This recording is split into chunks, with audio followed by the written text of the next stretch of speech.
আসসালামু আলাইকুম এভরিওয়ান, কেমন আছো তোমরা? আমি সোনালি। আজ একদম ভোরবেলায় ঘুম থেকে উঠেছিলাম। আমি অ্যালার্ম দিয়ে রেখেছিলাম 4:30টায় উঠবো, কিন্তু উঠতে পারিনি।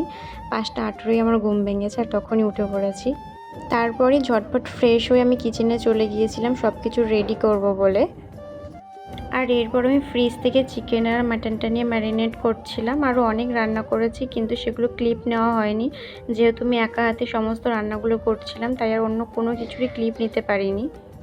আর আমার সমস্ত রান্না বান্না ব্রেকফাস্ট সব কিছু কমপ্লিট হয়েছিল 9টা থেকে 9:30টার মধ্যে। আর তারপরে আমি ওকে ব্রেকফাস্টটা দিয়ে দিয়েছি। আর এদিকে মা পায়েস বানাচ্ছে, আর একজন শুয়ে শুয়ে ভাবছে যে এটা কখন রেডি হবে আর এটা আমি খেতে পারবো। আর ব্রেকফাস্ট কমপ্লিট করার পরে আমি আমার পাপার সাথে একটু খেলা করছিলাম। আর তারপরেই দেখো আমি লাঞ্চ থালিটা পুরো রেডি করে নিয়েছি। প্রথমেই ছিল ভাত, মাছ ভাজা, আলু ভাজা, বিনস ভাজা, কলা ভাজা, পাঁপড়, ডাল, মাছের ঝোল, চিকেন, মাটন, চালতার চাটনি, পাঁপড়, স্যালাড, পায়েস, দই আর মিষ্টি। এই সমস্ত রান্না আমি নিজেই করেছি, শুধুমাত্র পায়েসটা মা বানিয়েছে। তারপর বার্থডে বয়কেও বসিয়ে দিলাম খাওয়ার টেবিলে, আর আমি ওকে বলছিলাম তুমি খাও, আমি একটু ভিডিও ক্লিপ নেব। আর ও খাচ্ছিল, আমি ভিডিও ক্লিপ নিচ্ছিলাম। তারপর ও আমাকে একটু খাইয়ে দিল। দেন লাঞ্চটা কমপ্লিট করে আমরা একটু ফল খাচ্ছিলাম। বাজারে যাব সেই জন্য আমাদের একটু রেডি হওয়ার ছিল, আর আমি ঝটপট রেডি হয়ে নিয়েছি, ও রেডি হয়ে নিয়েছে। তারপরে আমরা বেরিয়ে পড়েছিলাম বাজারের উদ্দেশ্যে। আর আজ যেহেতু দিওয়ালি, তো চারিদিকে অনেক লাইটিং এবং বাড়িতে বাড়িতে অনেক প্রদীপ মোমবাতিও জ্বালানো হয়েছে। আর এগুলো দেখতে দেখতে আমরা বাজারেও পৌঁছে গেলাম। প্রথমে চলে গেছিলাম আমরা সোনাখালি। আমার ওখানে গিয়ে একটু ফুল নেওয়ার ছিল, তো সেই জন্য ওকে এক জায়গায় ওয়েট করিয়ে আমি ওখানে ফুলটাও নিয়ে নিলাম। আর ফুলটা নিয়েই চলে এলাম আমরা বাসন্তী বাজার।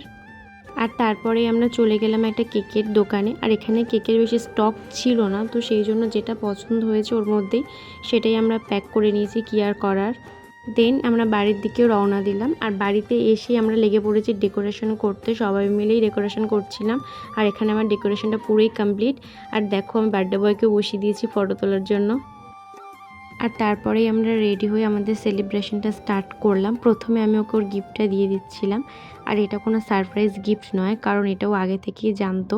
আমি কোনো কিছুই ওর থেকে সারপ্রাইজ রাখতে পারি না, কারণ সব কিছুই আমি ওকে জানিয়ে ফেলি। সেই জন্য ওর কোনো রিয়াকশান তোমরা দেখতে পাওনি, কারণ ও আগে থেকেই জানতো যে ও কী গিফট পেতে চলেছে। যাই হোক, তারপরে শুরু হলো আমাদের মেন সেলিব্রেশন। ও কেক কাটিং করলো, আর আমাকে খাওয়ানোর পর আর বাকি সবাইকেও কেক খাইয়ে দিল। তারপর আমাদের বার্থডে পার্টিটা কমপ্লিট হয়ে যাওয়ার পর আমরা চলে গেলাম বাজি ফাটাতে। আর আমরা সবাই মিলে অনেক বাজি ফাটিয়েছি, অনেক মজা করেছি। আজকের ভিডিওটা এটুকুই, দেখা হচ্ছে নেক্সট ভিডিওতে। আর আমার ভিডিও যদি তোমাদের ভালো লাগে তাহলে obviously like, comment, share and subscribe করে দিও। বাই।